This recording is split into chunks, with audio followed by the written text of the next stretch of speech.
Conta. Ronaldo. Sim. Bom, então estamos iniciando as nossas atividades de 2023, né? Como tem pessoas novas no grupo, e é sempre interessante rememorarmos, né? Esse nosso grupo de estudo foi criado durante a pandemia e começamos a estudar um livro que é o Tomar a Vida nas Próprias Mãos. Depois, esse grupo continuou com a leitura do Fases da Vida, do Liverhood. Depois, lemos O Amadurecer Luminoso, que é do Norbert Glass. E o último livro com o qual encerramos no ano passado foi O Amor, Essa Expressão no Mundo, o Nervosismo e a Autoeducação, que eram desses livros pequenos, né, que se encontram na editora antroposófica.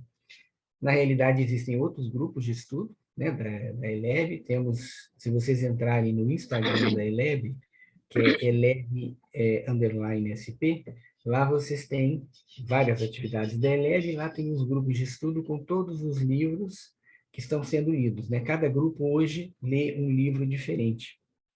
Eu descobri aqui que a Sandra Duomo, né, que é uma conhecida antiga, já faz parte de outros grupos também. Então, isso é interessante. O aluno pode ter vários, o interessado, né, quem participa, pode ter várias entradas, né, nesse sentido. A Escola Livre está bastante feliz, porque nós vamos completar esse ano, né, 30 anos de formação biográfica no Brasil. Então, vão ter várias atividades, com podcast e outras atividades que vocês vão estar sendo informados, né, na medida em que forem acontecendo. E neste ano, exatamente nessa semana agora que termina, nós encerramos o grupo 18. Então, o grupo 18 foi um grupo que se formou, passou por muitas dificuldades, porque foi pego exatamente na pandemia, mas formamos pessoas ali. E tenho também o prazer de parabenizar a Márcia Lucena, que foi aluna do grupo 11 e terminou nesse grupo, no grupo 18, ela fez o estágio de docência. Então, ela recebeu o certificado de estágio de docência. Parabéns, Márcia, mais uma vez, né? Tivemos a oportunidade lá de parabenizar presencialmente, mas agora também nesse sentido. E nesse ano nós temos a intenção de iniciar o grupo 21. Então, esse grupo 21 vai se iniciar em junho. Então, todos que tiverem interesse na formação, a formação biográfica, o mote da formação biográfica é formar um aconselhador biográfico, mas como o caminho é um caminho de autodesenvolvimento, você só pode se tornar um aconselhador biográfico se você fizer o seu caminho. Algumas pessoas fazem a formação não no intuito de ser um aconselhador biográfico, mas no intuito de fazer, durante 4 anos, esse caminho interno, né? São 4 anos de formação. Temos aqui a Cíntia, que é do grupo 19, né? Não sei se talvez eu esteja perdendo alguém. Tem a Silvia Beatrix, que está aqui, que hoje é a presidente da Associação Brasileira de Aconselhadores Biográficos, Associação para os Aconselhadores Biográficos. Ela foi aluna do grupo 12. Então, nós temos aí muitas pessoas que podem um dia, né, contar a sua história para falar de como foi esse caminho percorrido. E hoje nós vamos, então, começar a educação prática do pensamento, porque no sábado nós assumimos um compromisso nas nossas leituras, privilegiarmos durante um tempo, não o conceito geral da antroposofia, mas atitudes práticas que a antroposofia pode nos ensinar, né? Que a antroposofia nos mostra. Foi assim com o livro anterior, Nervosismo e Autoeducação. Esse agora é Educação Prática do Pensamento. E já prevendo, como o livro é curto, o próximo livro que nós vamos ler é este livro aqui, eu vou fotografar depois para vocês, né? É o livro Exercícios para o Autodesenvolvimento, a Trilha dos 6 Passos. Este livro, ele é uma edição da Associação Brasileira de Medicina Antroposófica, e ele não está sendo reeditado. Mas eu entrei em contato com a Associação Brasileira, né, de Medicina Antroposófica, e eles podem imprimir o livro, né, vão xerocar e imprimir o livro, e aí eu preciso saber depois as pessoas que têm interesse em ler este livro, inteiro este livro, tá? Então, depois vocês podem me escrever, né, no nosso chat, e no nosso chat não, no próprio grupo, né, quem tem o interesse, e aí eu verifico, eu preciso, se vocês podem, o mais rápido possível, falar sobre isso, né, dar essa resposta, porque aí eu peço para que a BMA possa providenciar, e depois nós vamos ver como que seria feita a entrega, eles entregam também, ou alguém pode ir lá pegar também, certo? Então, antes de começarmos o livro, eu vou ler o que está escrito na contracapa, só para que nós possamos ver qual é a linha, né, que nós vamos seguir. Então, aqui são palavras do Rudolf Steiner, que estão no texto, né?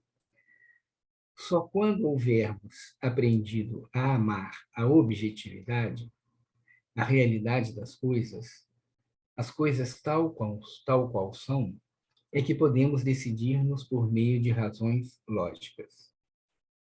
Assim aprenderemos gradativamente a pensar de modo objetivo, sem preferência por este ou aquele pensamento.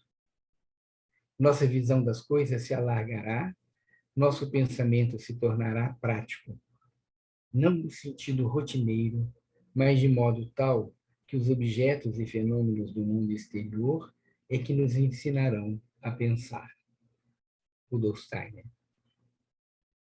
Então, com essa introdução, né, que nos mostra claramente, principalmente nos tempos atuais, quantas, quantas coisas ilógicas, né, existem. Então, acho que esse livro vai nos ajudar bastante. Eu vou passar a palavra para o Edson. Peço, então, que todos fechem os seus microfones, né, para que a gente possa não ter som de interferência, né? Edson, por favor. Sim. Bom, vamos lá. A educação prática do pensamento, aprender a pensar a partir da realidade. Originalmente uma conferência proferida em Karlsruhe, na Alemanha, em 18 de janeiro de 1909. O prefácio do tradutor. Ao terminar esta tradução da Conferência sobre a Educação Prática do Pensamento, proferida em 1909, pelo Dr. Rudolf Steiner, pareceram-me necessárias algumas palavras explicativas sobre a matéria tratada. Pois, como não posso deixar de fazer, suponho que o público brasileiro e português, muito pouco ou quase nada, conheça da antroposofia, à qual se referem algumas passagens desta conferência, e que constitui o corpo de ensinamentos devidos ao Dr. Steiner.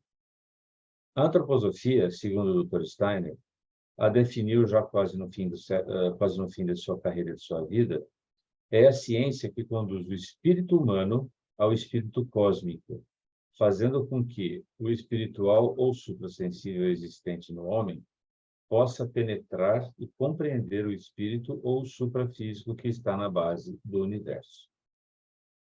Os primeiros passos desta ciência do espírito deveriam consistir na reconstrução dos órgãos suprassensíveis, no despertar das faculdades latentes da alma e do espírito no homem, por uma disciplina especial do pensamento, do sentimento e da vontade, e no conhecimento suprassensível do mundo, da humanidade e do homem.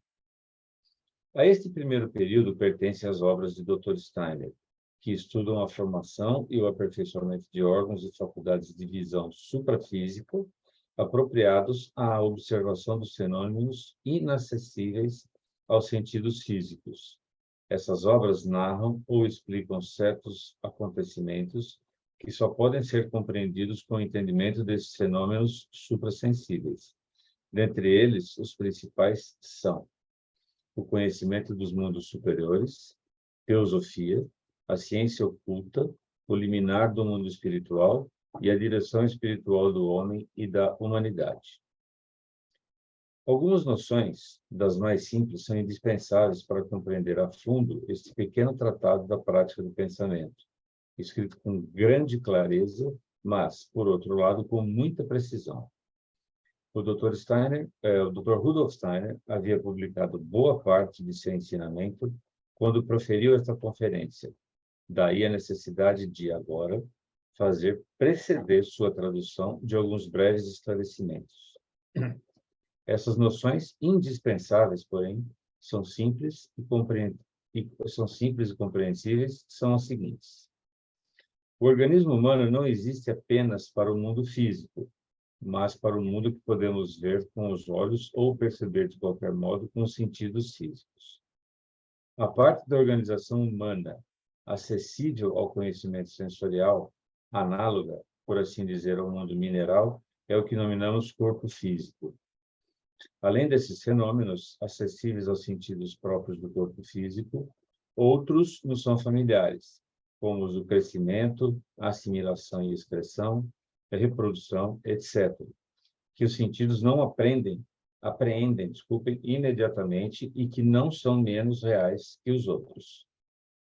O reino vegetal também apresenta, além dos fenômenos físicos, que manifesta em comum com o reino mineral, outros como o de crescimento, assimilação, reprodução, etc., que se passam num mundo superior ao dos sentidos.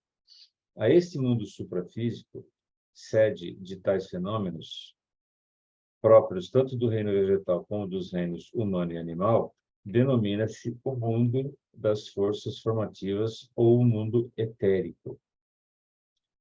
É claro que esta denominação nada tem em comum com o chamado éter, peculiar a certas hipóteses da física moderna. O organismo adequado para viver nesse mundo etérico, imediatamente acima do mundo físico da matéria, denomina-se corpo etérico. Possui corpo etérico tanto a planta como o animal e o homem, pois a todos estes seres é comum um conjunto de propriedades suprassensíveis apresentadas por crescimento, assimilação, reprodução, etc., conjunto geralmente denominado vida, ausente no mineral. Entre esses seres que manifestam a vida assim compreendida, alguns, os vegetais, não possuem a faculdade de sentir, da qual são dotados os homens e os animais. As emoções, os afetos, a sensibilidade, as paixões, os instintos, constituem um mundo diverso do etérico, superior a este, tão real quanto o físico, mas acessível apenas aos nossos órgãos suprassensíveis. A esse mundo suprassensível se dá, na ciência espiritual, o nome de mundo astral. Tal denominação só pode ser perfeitamente compreendida em graus mais avançados dos estudos antropológicos, quando se vem a conhecer as relações ocultas entre a Terra e os astros. Para agir e perceber nesse mundo anímico, o homem, em comum com ele o animal, possui sim um corpo ou veículo que é a sede dos seus instintos, sentimentos e paixões, denominado corpo astral. Outros fenômenos observáveis de nosso ambiente, como a consciência, a linguagem, a faculdade de contrapor-se ao mundo exterior com o mundo interior próprio, caracterizando a individualidade num dos aspectos essenciais, formam em outro mundo situado acima do físico, do etérico e do astral, ao qual pertence, dentre todos os seres físicos, apenas o homem. É com o seu eu, com o mais íntimo e o mais particular do seu ser, que o homem toma parte deste mundo. Ele compreende tal participação e reconhece o veículo que isto lhe faculta quando diz de si mesmo eu. No isolamento da meditação ou no aprofundar-se em si nos primeiros passos do autoconhecimento. Esse veículo é o corpo do eu ou o corpo mental, sede da sua consciência, que só o homem, dentre os seres terrestres, possui no mundo físico. Aprofundar o conhecimento desse veículo e do mundo que lhe corresponde é um dos muitos objetivos da antroposofia. O presente estudo é um dos capítulos em que se aprende a conhecer a atividade do pensamento, que é a mais própria do homem e lhe permite iniciar o estudo e a visão dos mundos suprassensíveis. A pequena obra que se vai ler dará uma ideia do valor mental e prático da antroposofia. Seria manifesto engano a suposição de que a ciência espiritual antroposófica seja apenas doutrinária, ou que constitua um corpo de abstrações e teorias. Ao contrário, a fecunda concepção de Rudolf Steiner demonstra sua realidade objetiva e concreta nos pormenores mais comezinhos da vida cotidiana. E foi com profunda razão e com a mais absoluta verdade que o Dr. Steiner escreveu certa vez as seguintes palavras: nem todos podem tornar-se clarividentes de um momento para o outro, mas o saber dos clarividentes é verdadeiro alimento sadio e robusto para todas as almas. Todos podem aplicá-lo na vida. Quem o fizer, verá o quanto a vida se enriquece com ele e o quanto se torna pobre sem ele. Os conhecimentos dos mundos suprassensíveis, quando aplicados corretamente à vida humana, mostram-se na abstração mostram-se não abstração ou inúteis, mas eminentemente práticos do mais alto sentido da palavra. Eu vou ler esse último parágrafo, essa última frase novamente. Os conhecimentos dos mundos suprassensíveis, quando aplicados corretamente à vida humana, mostram-se não abstrações ou inúteis, mas eminentemente práticos no mais alto sentido da palavra. Que este pequeno trabalho sobre a cultura prática do pensamento possa dar a quem o leia, medite, releia e assimile a força mental capaz de abrir as portas da antroposofia e colocá-lo em contato com a obra maravilhosa de Rudolf Steiner, é o que deseja o tradutor. Obrigado, Edson. Então, só lembrando, esse tradutor, eu não conheço pessoalmente, Otávio Inglês de Souza. Fez aqui uma introdução bastante interessante, né? Mas eu abro aqui agora para observações e perguntas de vocês, se tem alguma questão. Aqui ele fez uma síntese, né? Da percepção do ser humano. Alguém quer fazer algum comentário ou tem alguma pergunta? Eu queria ver se eu entendi. Sim, sim. Desculpa, eu não levantei a mão, mas tudo bem. Não. Queria saber, ver se eu entendi. Ele fala que o eu tem um veículo, que é o veículo mental, é o veículo do eu, e esse veículo está envolto, né, nesses envoltórios físico, etérico, astral. Eu queria entender um pouquinho melhor essa parte. Sim. Então, primeiro vamos de trás para frente, né, do que ele falou aqui, aproveitando a sua pergunta, Nina, é que ele traz uma coisa que é muito importante para quem entra em contato com a antroposofia, de que a antroposofia não é um corpo abstrato de conhecimentos apenas, não é apenas teoria, né? Desde a criação da antroposofia, o Steiner se propunha que aqueles que se vinculassem à antroposofia o fizessem de uma forma prática. Como seria isso? A partir de um caminho de autodesenvolvimento, você interfere ou convive com as outras pessoas do mundo, trazendo os seus conhecimentos. Não é uma frase que eu saiba que é do Rudolf Steiner, mas no livro do Bernard Lieberwood, ele usa a expressão interessante, num outro livro, né? Não nesse que nós lemos, onde ele fala que o processo de desenvolvimento e de autodesenvolvimento do homem moderno se dá na plenitude da vida. Ou seja, eu posso ter um trabalho que seja bastante simples, ou eu posso ter um trabalho bastante complexo, eu posso ter uma responsabilidade apenas pessoal ou uma responsabilidade de Estado, por exemplo. Isso não faz diferença, qualquer pessoa pode cumprir esse caminho, e esse caminho, com isso, você contribuir para o mundo. E você contribui para o mundo através da sua individualidade, é o seu eu. E foi interessante que o Otávio aqui mostrou para nós que, na visão antroposófica, quando você observa a natureza, você vê o corpo físico, o que os minerais têm bastante propriedade, né? Nós não tem vida, é inorgânico, e nos seres orgânicos começam, então, as atividades suprassensíveis. Por que suprassensíveis? Porque o corpo físico eu consigo perceber com os meus órgãos dos sentidos. Mas a vida em si, eu percebo a manifestação, mas eu não vejo o corpo que cria essa vida. Por que chama corpo? Porque ele é tão complexo quanto um corpo físico. Só que ele não é perceptível né, a não ser que eu crie órgãos de percepção para isso. Na realidade, não é que eu crie, é que eu acorde esses órgãos, porque todos nós temos esses órgãos de percepção do suprassensível, só que em função da evolução da humanidade, a necessidade de tomar conta da Terra, nós fomos nos materializando a ponto de não perceber isso, não ver essa possibilidade. Mas o que que nós percebemos através dos órgãos do sentido? São as manifestações da vida, e que aparece primeiramente no reino vegetal, com toda a força desse mundo etérico que representa essa vitalidade, e que tem esse corpo etérico que é o responsável por esses processos de vida. O corpo etérico está presente em todos os seres orgânicos, né, que seria a planta, o animal e o homem, só que o animal e o homem, eles ainda têm uma qualidade a mais, que são sentimentos, desejos, paixões, que são âmbito do mundo astral.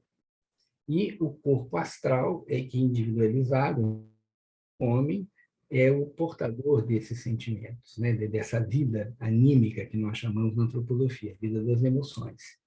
E só o homem é que tem o eu, a individualidade, que é aquilo que diferencia dos demais. Então, nós temos, como os animais, uma consciência do ambiente, que está vinculada ao astral, mas só o ser humano é capaz de ter a autoconsciência. Então, na realidade, são todos envoltórios do ser humano, né? Se nós pensarmos agora só no ser humano. Então, nós temos um corpo físico, mas temos envoltórios suprassensíveis, que são o corpo etérico, o corpo astral e o eu. E, na realidade, é uma lei, né, esotérica, cada corpo suprassensível superior atua sobre o inferior. Assim, o nosso corpo, o nosso eu, né, que tem essa estrutura, nós temos o eu como entidade, mas nós temos um corpo para o eu, né? Esse corpo ele interfere nos nossos membros suprassensíveis, dizendo que sobre o corpo astral nós partimos de meras sensações para ter sentimentos, inclusive sentimentos humanos mais nobres. Sobre o nosso corpo etérico, nós produzimos a memória, e chegamos ao corpo físico, quando esse corpo do eu, ele se imprime no corpo físico, chegando até a impressão digital.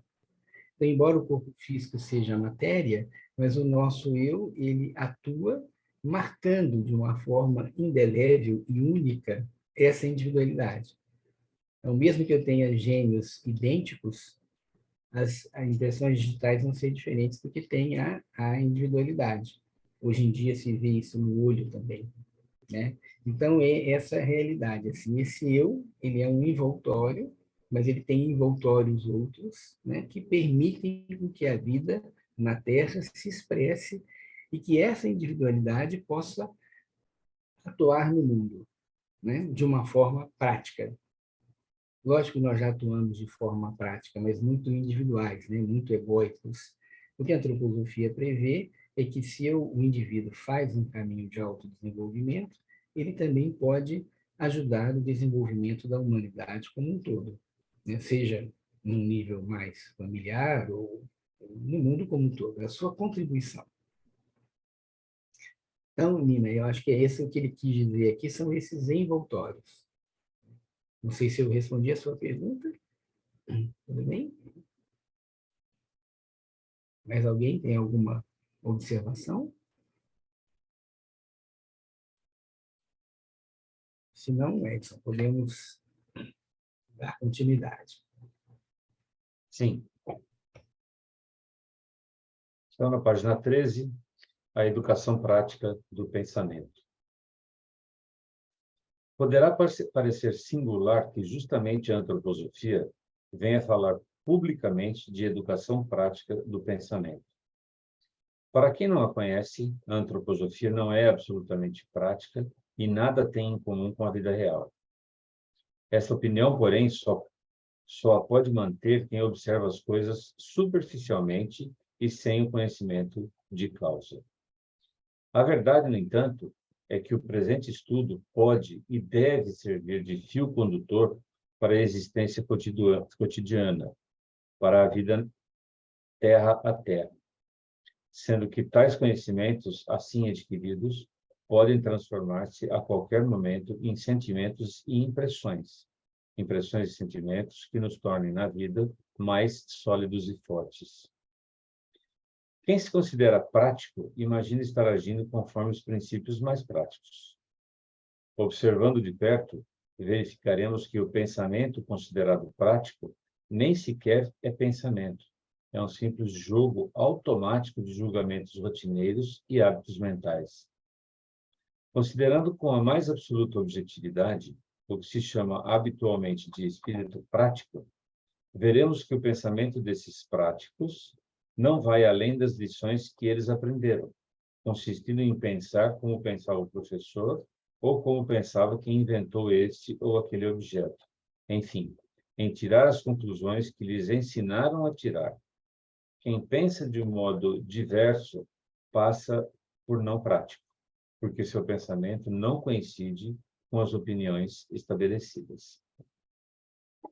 Tendo sido um dia, entretanto, descoberta alguma coisa de realmente prático, acaba-se por ver que não foi propriamente um prático quem a descobriu. Tome-se como exemplo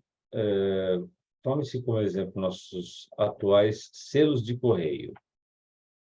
Seria muito natural supor que tivessem sido evidentemente inventados por algum especialista da administração postal, mas não foi assim. No princípio do século passado, enviar uma carta era coisa complicadíssima. Era necessário ir a uma sala especial, onde se escrituravam vários livros, e aí submeter-se a toda sorte de formalidades, submeter-se a toda sorte de formalidades. Faz apenas uns 60 anos que as cartas começaram a ser seladas como o são hoje. E os selos foram inventados não por alguém considerado prático no serviço postal, mas por um inglês de nome Hill. Embaixo ele dá o nome completo, Sir Rowland Hill, que viveu de 1795 a 1879, reformador dos Correios ingleses, foi quem criou o primeiro selo postal no mundo. Isso em 1840, que custava uma moeda, um penny. Então foi o inglês de nome Hill, que nada tinha a ver com o correio. Ao serem assim inventados, o Ministério dos Correios disse no parlamento inglês: primeiramente, não se pode admitir que com esta simplificação o tráfego aumente tanto como, por falta de prática, imagina esse Sr. Hill. Em segundo lugar, supondo-se que isso acontecesse, o edifício dos Correios de Londres seria insuficiente para este tráfego. A esse homem tão prático não passou pela cabeça que não era o tráfico de cartas que deveria acomodar-se ao tamanho do edifício dos Correios, mas este é que deveria corresponder ao tráfego. Então aconteceu que, numa luta rapidíssima, a vitória coube ao homem sem prática, que assim derrotou o grande prático. E hoje em dia todos acham naturalíssimo as cartas serem franqueadas por meio de selos. Análogo é o caso das estradas de ferro. Quando, em 1837, se pensou em construir a primeira via férrea entre Fürth e Nuremberg, o Colégio Bávaro de Medicina, consultado, declarou não ser aconselhável a construção de estradas de ferro, se, apesar de tudo, acabassem por construí-las, deveriam ao menos edificar uma alta muralha em cada lado da linha, a fim de evitar aos transeuntes o sofrimento dos abalos nervosos e cerebrais. Quando estavam para construir a linha Potsdam-Berlim, o Sr. Stengler, administrador-geral dos Correios, disse: faço viajar diariamente para Potsdam 2 diligências postais, que não vão cheias. Quem quiser jogar dinheiro pela janela, que o faça então. As concretas realidades da vida ultrapassam e sobrepujam os que se creem homens práticos. É preciso distinguir o verdadeiro pensamento daquilo que se chama espírito prático. Este não passa de um julgamento resultante de hábitos mentais. Contarei agora uma pequena experiência que se passou comigo e que servirá de introdução ao presente estudo. Em meu tempo de estudante, veio ver-me certa vez um jovem colega, cheio daquela alegria que se observava entre pessoas inspiradas por ideias engenhosas, e disse-me: vou procurar o professor X, que então ensinava mecânica numa escola superior, pois fiz uma grande descoberta. Descobri que com uma pequena energia de vapor, transformada de modo conveniente, posso obter uma enorme energia por meio de uma só máquina. Mas não podia dizer-me, pois não tinha muita pressa de ir falar ao professor. Não o tendo encontrado, voltou e explicou-me a questão com todos os pormenores. Desde logo, eu suspeitara tratar-se de algo análogo ao moto perpétuo. Mas, afinal, por que isso não poderia ser, um belo dia, possível de algum modo? Depois que ele me explicou tudo, achei que devia fazer.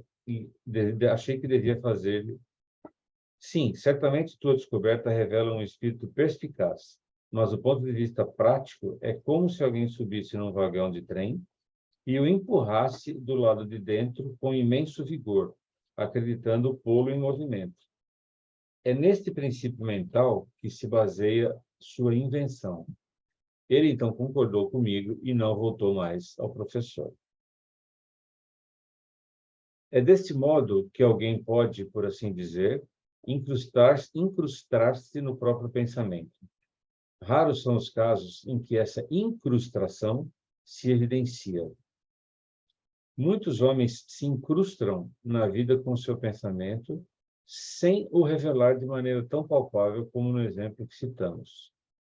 Quem pode penetrar mais intimamente na realidade das coisas, sabe como são numerosas as operações mentais desta natureza, verdadeiras incrustações inconscientes.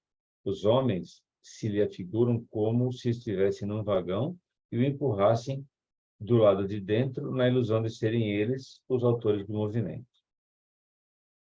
Muito do que acontece na vida aconteceria de modo diverso se tanta gente não acreditasse que é possível mover um carro empurrando-o com bastante vigor do lado de dentro.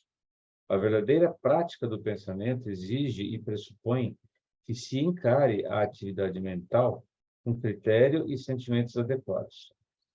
Como adquirir, nesse sentido, uma justa e apropriada atitude mental? Quem se convenceu de que o pensamento apenas se passa no interior do homem, na cabeça ou na alma, não terá sobre o pensamento um modo adequado e objetivo de sentir. Esta convicção errônea cria obstáculos para uma correta prática mental, não deixando que o pensamento estipule claramente as exigências indispensáveis à sua própria atividade. A sensibilidade correta com relação ao pensamento consiste na seguinte reflexão: se vamos formar pensamentos sobre as coisas e assim conhecê-las, é preciso que os pensamentos pré-existam nas coisas. As coisas devem ter sido construídas conforme pensamentos. E é somente por isso que podemos extrair os pensamentos das coisas. Devemos imaginar a realidade exterior do universo como o mecanismo de um relógio.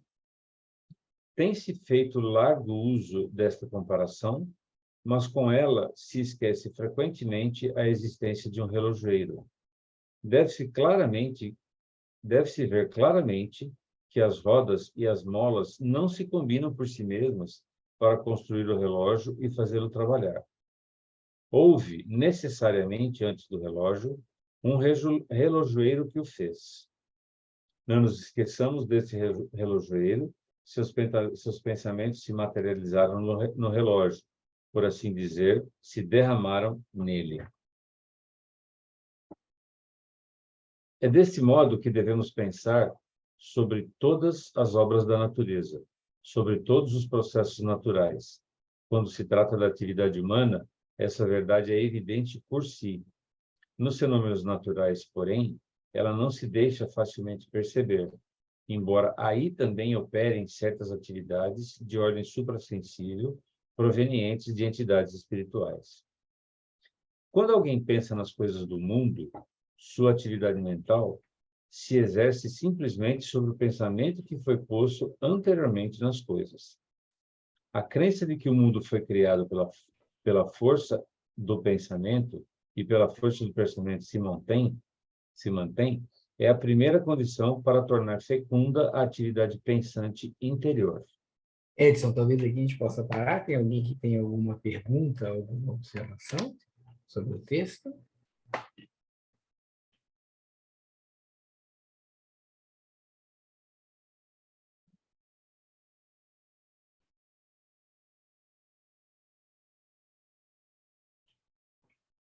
Eliane, pode falar. Essa última frase, quando alguém pensa nas coisas do mundo, sua atividade mental se exerce simplesmente sobre o pensamento que foi posto anteriormente nas coisas. Então, ele aqui está nos chamando a atenção, temos que levar em consideração que a antroposofia tem essa visão espiritual da vida, né? E que tudo que existe no mundo é manifestação do mundo espiritual. Ele até usou uma palavra interessante antes, quando ele falou do relojoeiro, que eu até vi aqui a frase: os pensamentos do relojoeiro se manifestaram, né? Materializaram no relógio, se derramam nele. Então, essa imagem do se derramar é interessante, assim, do ponto de vista esotérico, que não é só o da antroposofia, todas as linhas, né, tradições esotéricas têm essa visão, que existe um mundo de seres superiores e hierarquias que criaram se derramando nesse mundo, né? A gente pode imaginar isso de uma forma artística, né, como se você derramasse o seu ser em toda a natureza, em todo o mundo. Então, existem pensamentos que criaram o mundo. E o que ele fala é que se eu penso sobre as coisas, eu penso sobre os pensamentos que criaram o mundo. É isso que ele está querendo dizer. Isso Obrigada. traz uma coisa interessante, que é da relação do prático, né? Às vezes a pessoa pensa uma coisa que acha que é muito prático, ele deu vários exemplos, deu 2 exemplos aqui, né? As pessoas criam ideias, isso na Filosofia da Liberdade, que é um livro do Steiner, ele deixa muito claro a diferença entre representação mental e pensamento. Então, para que eu possa pensar uma coisa, eu faço uma representação mental. Mas eu não posso ficar fixado na representação mental, senão eu nunca vou dar um passo. Então, ele, quando conta a história lá do selo, o indivíduo lá, que era o prático, tinha uma representação mental. Para que fazer isso? Não vai dar certo. E o outro, pensando mais amplamente, né, sobre as possibilidades das diversas ações, acessou uma outra característica. Então, o pensamento nos permite acessar a realidade das coisas quando acreditamos e aceitamos que existem pensamentos prévios superiores que criaram tudo. Marta? Oi. Você falou, Ronaldo, que tudo que existe no mundo é manifestação do espiritual, né? Uhum. Então, é fácil entender isso. Mas a gente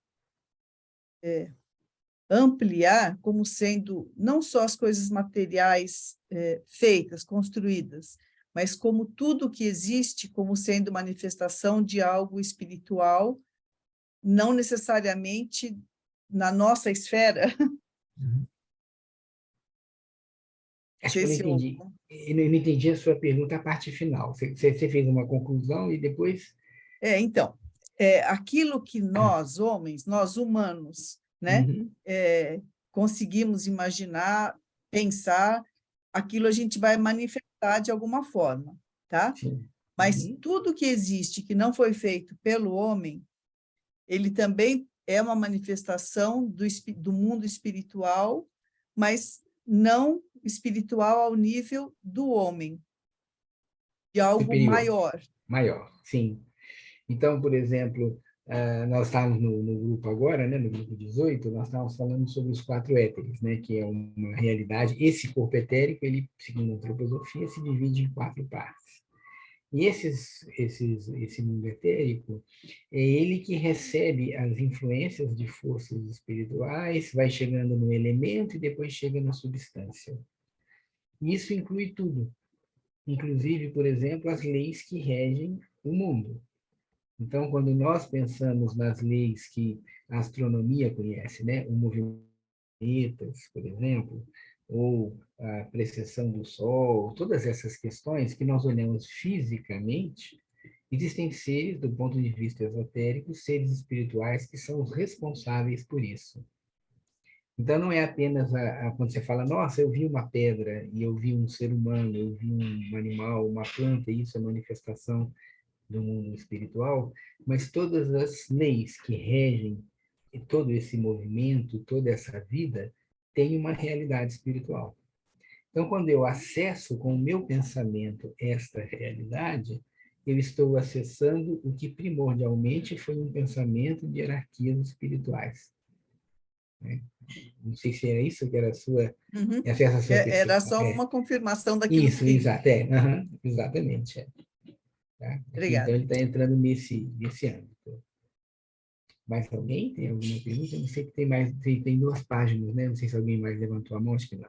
Uhum. Tudo bem, podemos ler mais um pouco? Já são 9h20, né? Vamos ler mais um ou 2 parágrafos e aí a gente para, então. Sim. Então, é sempre a descrença na atividade espiritual do mundo que acarreta ao próprio terreno científico as piores aberrações do pensamento. Por exemplo, quando alguém diz nosso sistema planetário formou-se graças a uma nebulosa primitiva que, animada por movimentos de rotação, se condensou num astro central. Destes se destacaram 3 anéis e esferas, e assim se constituiu mecanicamente todo o sistema planetário. Comete, dizendo isso, um grave erro de pensamento. Hoje em dia se fazem belas demonstrações que consistem em derramar num copo d'água uma gota de óleo e introduzir uma agulha no meio da gota para produzir um movimento de rotação. Pequenas gotas se põem a gravitar em torno da gota central e acredita-se ter demonstrado aos alunos, com esta pretensa miniatura do sistema planetário, como se pode imaginar mecanicamente sua origem. É uma aberração do pensamento que leva a tirar tais conclusões deste experimento. Ora, o operador que assim transporta sua experiência de laboratório ao sistema do mundo esquece-se de algo que seria muito bom esquecer em outras ocasiões. Esquece-se de si mesmo. Esquece de ter sido ele quem pôs a gota em rotação. Se não tivesse intervindo, as gotinhas nunca se teriam destacado da gota central. Se isto for levado em conta, se o observador completar assim sua observação e a generalizar para o sistema planetário, então seu pensamento se tornará completo. Tais erros de pensamento representam hoje em dia, sobretudo, no que se denomina atualmente ciência, um papel de suma importância. Essas coisas deveriam merecer muito maior consideração do que se imagina. Quem deseja falar sobre a verdadeira prática do pensamento deve saber que pensamentos só podem ser extraídos de um mundo que realmente os contenha. Assim como só se pode tirar água de um copo, se este a contiver. Só se pode extrair pensamento de objetos se eles o contiverem previamente. O mundo é construído segundo pensamentos e só por isso é possível extraí-los dele. Se não fosse assim, não existiria a possibilidade de pensar. Quem se convence de que do que acabamos de dizer ultrapassa facilmente o domínio das ideias abstratas. Quem confiar plenamente na verdade de que atrás das coisas residem pensamentos, se converterá prontamente a uma prática mental edificada sobre a realidade objetiva das coisas. Que a gente pode parar por aqui, porque aqui já pode ter também algum ponto de reflexão, né? Alguém gostaria de comentar alguma coisa, o que surgiu, né, internamente sobre essa fala do Steiner? Fale, Emília. Ronaldo, eu queria falar assim, até nesse exemplo que ele deu da gotinha e coisa e tal, ele fala uma coisa muito interessante. Ele fala da força, esqueci aqui, só sei que ele cita uma força da natureza. E aí eu pergunto para você, e quem criou essa força? Porque hoje em dia, então, que esse livro aqui é de 1909, né? Então, eles gostam muito de falar da teoria do caos, que não existe uma coisa inteligente no universo, que tudo foi criado de uma forma caótica e coisa tal. Só que eu acho incrível as pessoas não perceberem que essas forças que eles citam, é a força... Eu queria lembrar aqui qual a força que ele estava falando quando ele falou... Que é da rotação, não é? Isso. A força da rotação, Então, só por existir uma força da rotação, já demonstra que não é uma coisa caótica. É uma coisa regida por uma força. Entendeu? Então, você vê que não é só o fato de existir uma pessoa que está atuando ali. O pensamento deles é muito falso quando eles estão citando uma força que seria como se fosse uma coisa pré-criada. Aleatória. Não, aleatória, só que eles podem sempre contar com ela. Então, não é aleatório. Então. O que você pode sempre contar, força da gravidade, força do magnetismo, então não é aleatório. Então, que causa é esse? Que tem forças que você sempre pode contar com elas, porque elas são certinhas, vamos dizer assim, entendeu? Sim. E outra coisa que eu queria falar sobre a coisa do prático, eu via muito isso no meu trabalho. Quando você fazia, muitas vezes, tinha um procedimento, vamos dizer, vários protocolos, e aquela coisa era sempre feita daquele jeito. Aí, um dia, chegava uma pessoa de fora e começava a examinar seus procedimentos e falava assim, por que vocês não mudam isso, isso e aquilo? Coisas que quem estava fazendo todo dia e que era considerado prático, não conseguia enxergar de jeito nenhum. E uma pessoa que veio sem esses pensamentos, como você, pré-existentes, olhava e falava assim, que vocês podiam mudar isso, isso, isso. E realmente funcionava. Que eu acho que esse negócio do pensamento prático, às vezes até atrapalha o falso pensamento prático. Entendeu? É isso. O que você fala, ele resume bem na ideia do relógio, né? O relógio não aparece do nada, né? Alguém pensou, é isso que ele está falando. Como o mundo materialista foi ficando cada vez mais forte por uma necessidade de evolução, você não consegue admitir que exista um pensamento sutil por trás. E aí você começa, então, a dar denominação do aconteceu, é o acaso, é o caos, e criam-se regras, normas, né, nesse sentido. Isso que ele chama a atenção aqui, realmente, é o que você falou. E muitas vezes uma pessoa precisa entrar uma pessoa de fora, como você falou, para que a pessoa veja um sentido mais amplo. Né? Às vezes as pessoas estão olhando aquilo, ensinaram assim, foi o que ele falou lá no início, um professor ensinou assim, então vai ser sempre assim, e esquece-se de se perguntar. Quando você pergunta, você acessa o pensamento. A base da ciência é a pergunta. Então, toda vez que alguém fala, não se pode questionar uma coisa, um dogma religioso, uma ideia científica, você está sendo desumano, porque, na realidade, a humanidade precisa de perguntar. E aí, quando você pergunta, você amplia essa percepção. Quando você pergunta, na busca da resposta, você vai buscando pensamentos superiores que estão na base de tudo. Cíntia?